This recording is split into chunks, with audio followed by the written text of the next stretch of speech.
Let me be honest with you. I used to think emotional detachment was just another word for numbing out, something cold, something people did when they couldn't handle life. But here's what I've learned. In a world that's constantly asking for more of us, more time, more energy, more response, more engagement, detachment isn't about disconnecting from people or purpose. It's about protecting our peace so we can stay connected to what really matters. I remember sitting at my kitchen table one night, inbox overflowing, text unread, kids needing me, work calling, and realizing I was there, but not really there. That kind of split where your body's in the room, but your soul's already burnt out. That's not presence. That's survival mode. And survival mode doesn't build a life, it just gets through it. So let's talk about how emotional detachment, not avoidance, not numbing, but intentional space, can actually be the path back to our most courageous, grounded selves. Emotional detachment isn't disconnection, it's discernment. When we set healthy emotional boundaries, we're not withdrawing from people, we're protecting the clarity we need to show up fully and freely. It took me a long time to learn that there's a difference between shutting down and stepping back. I used to think emotional detachment meant checking out, that it was a defense mechanism for people who couldn't handle intimacy. But what I discovered through years of research, and more importantly, real life, is that intentional detachment isn't about putting up walls. It's about creating space where we can actually breathe, assess, and choose a wise response instead of a wounded one. The difference is discernment. Discernment is our ability to say, this is what's mine and this is what's not. It's that quiet, steady voice inside that helps us separate noise from truth. But here's the kicker. Discernment doesn't work when we're emotionally flooded. When you're knee-deep in everyone else's urgency, opinions, or expectations, it becomes almost impossible to hear your own voice over the chaos. And that's where emotional detachment comes in. When I interviewed hundreds of people about boundaries, resilience, and emotional exhaustion, a theme came up over and over.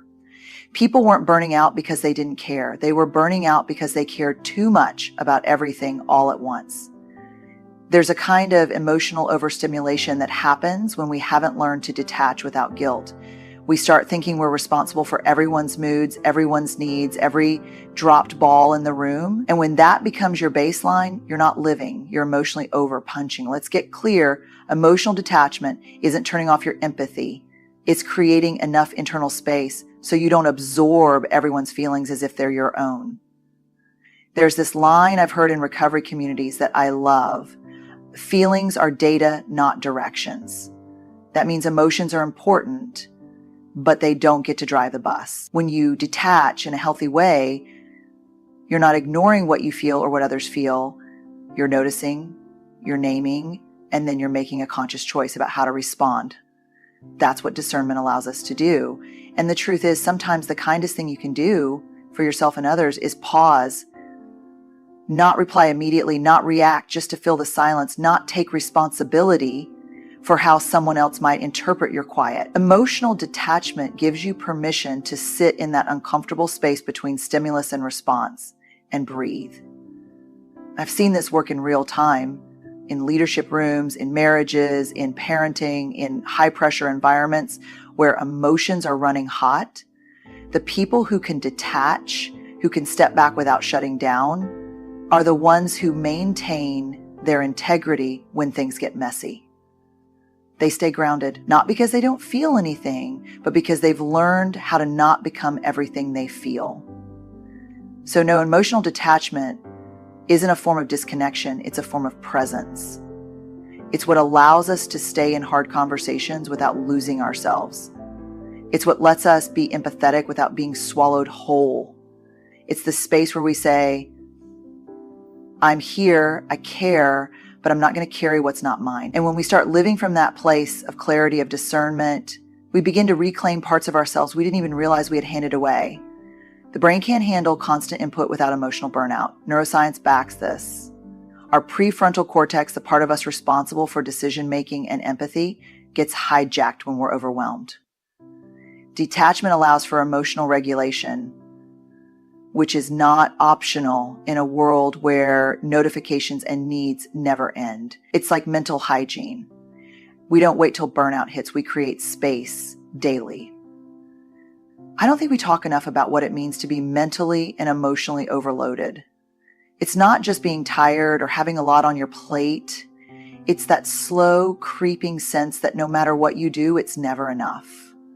That there's always another email, another crisis, another person asking for just a minute, and that minute turns into an hour you didn't have. Our nervous systems weren't built for this kind of constant input. I've sat with people across industries, teachers, executives, parents, trauma workers, and what I keep hearing is the same exhausted question. Why am I so drained all the time, even when I'm doing what I love?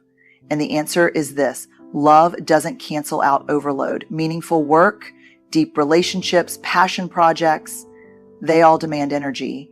But without boundaries and rest, even the most beautiful things can burn us out. There's a piece of research I go back to often. When our stress levels are high and unrelieved, our amygdala, the part of the brain that scans for threats, goes into overdrive. That's when we shift into fight, flight, or freeze. And what's worse, our prefrontal cortex, the part of the brain that helps us make thoughtful decisions, solve problems, access empathy, that part goes offline. Literally, you can't access your best self when your nervous system is hijacked. Now think about how many of us are walking around in that state all the time. Constant emails, Slack messages, news alerts, social media pings, group texts, family drama, political noise, inner critic, external pressure. Repeat, our systems are not designed for continuous input without conscious output. And if we don't detach even briefly, we never get the reset we desperately need. That's where intentional emotional detachment becomes essential, because it gives us a break, not from caring, but from absorbing. It's the difference between saying, I have to be available at all times, versus I can love you and still take time to regulate my own system. I used to think pausing was a luxury, something you earn after you've handled everything. But that's not how our emotional and cognitive systems work. Pausing is preventive maintenance. It's brushing your emotional teeth before you get cavities of resentment, anger, or collapse. That daily emotional hygiene, stepping back, breathing, not replying right away, choosing stillness over scrambling, can quite literally rewire your brain for resilience. We don't need more hustle. We need more healing spaces in our day. Tiny detachment rituals. 5 minutes with no phone, saying no without over-explaining, closing the laptop even when the work isn't done, choosing to walk away from the argument, not because you're avoiding it, but because your brain isn't in a state to handle it well, and you know it. What emotional detachment really gives us is capacity. When we aren't constantly reacting, we create room for reflection, and when we reflect, we show up with more wisdom, more grace, and more patience. That's not weakness, it's strength with boundaries. I'll say it as simply as I can. You are not supposed to be emotionally on all day. You're allowed to step away. You're allowed to not engage. You're allowed to not carry everything. That space you create by detaching is where your sanity, your creativity, and your empathy are born again. And here's the truth. The world might keep demanding, but you get to choose when and how you respond. Detachment strengthens, not weakens relationships. We think if we're not emotionally on call 24/7, we're being selfish. But when we detach from urgency, we connect with intention. The data shows that secure relationships are built on presence, not pressure.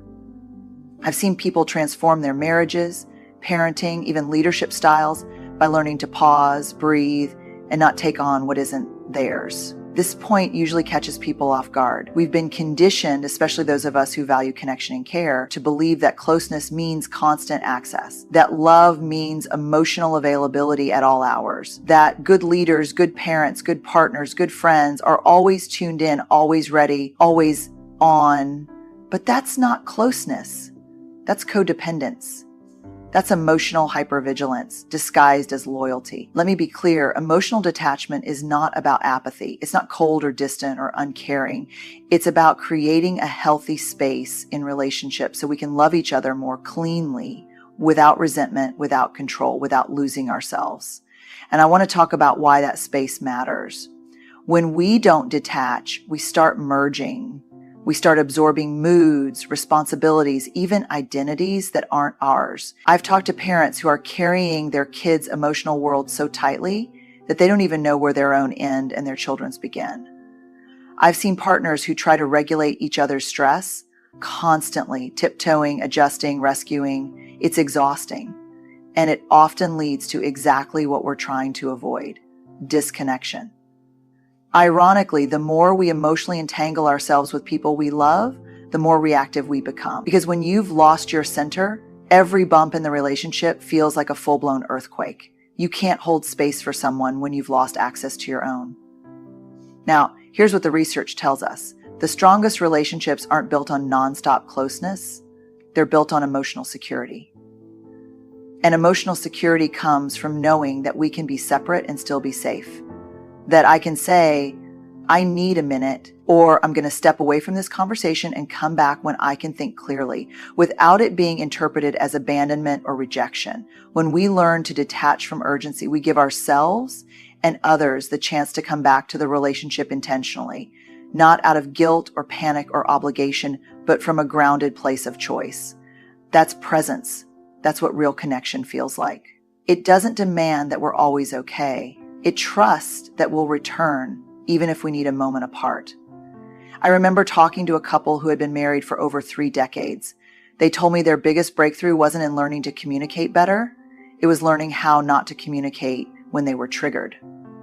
They learned to detach in the heat of the moment, to take a walk, to breathe, to not make the conversation worse by trying to fix something from a place of emotional chaos. And over time, that space they gave each other turned into the safest place in their relationship.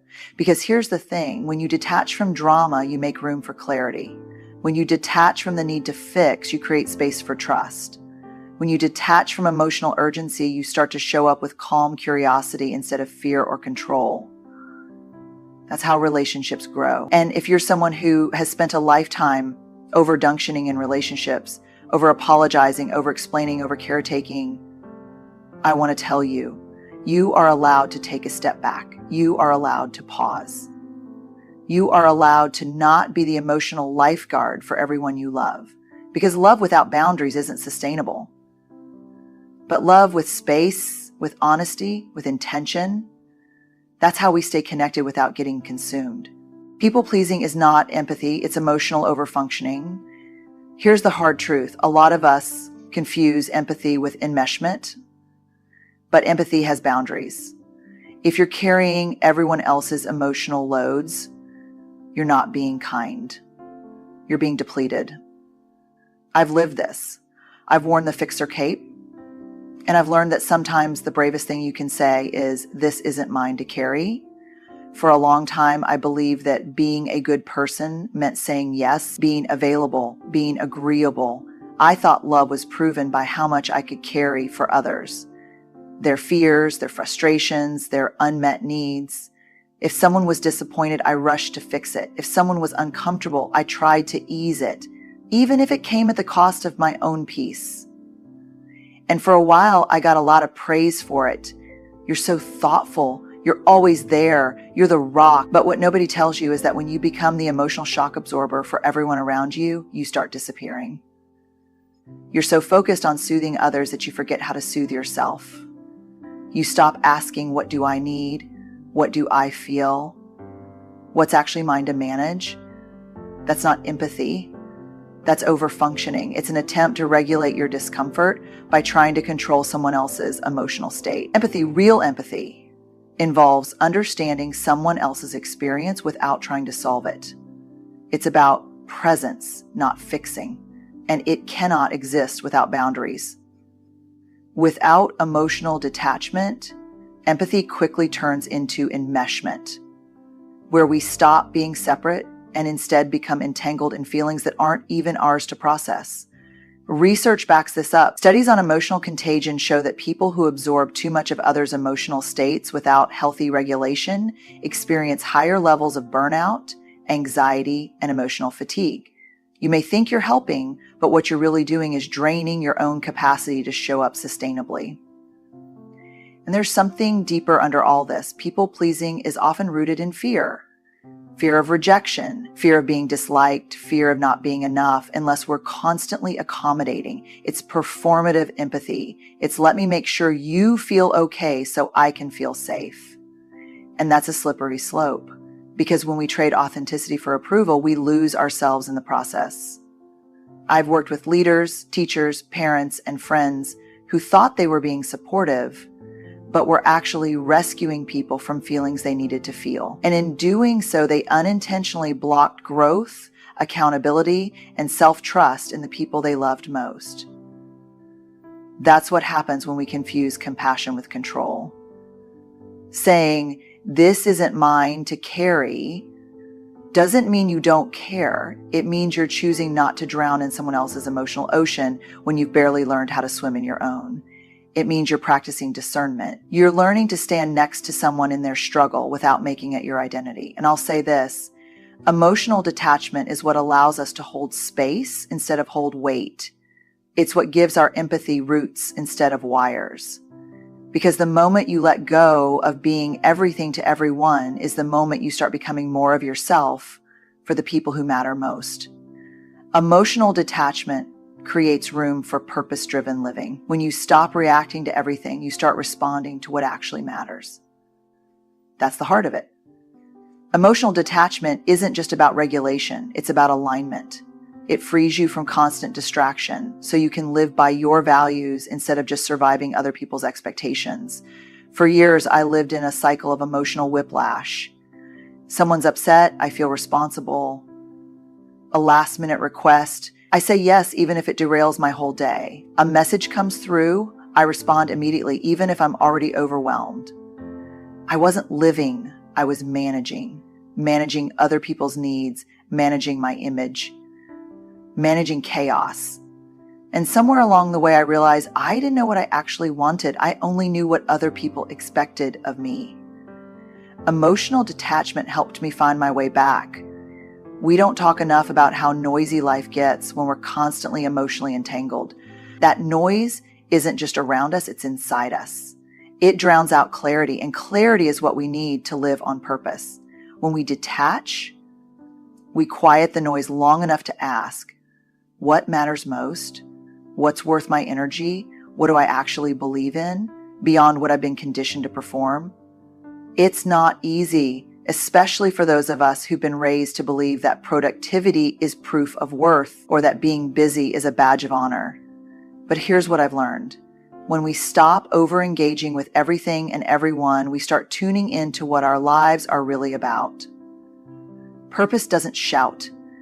It doesn't push. It doesn't beg for our attention the way urgency does. Purpose waits, quietly, steadily. And we can't hear it when we're caught in the trap of reacting to every emotional cue that passes through the room. There's this myth that people who emotionally detach are cold or selfish or unavailable. I think the opposite is true. Some of the most purpose-driven, deeply compassionate people I know are also some of the most boundaried. They don't let emotional chaos steer their day. They don't choose every fire. They choose. And that choosing is an act of alignment. The research is clear. When people live in congruence with their values, they report higher levels of fulfillment, less anxiety, and more resilience.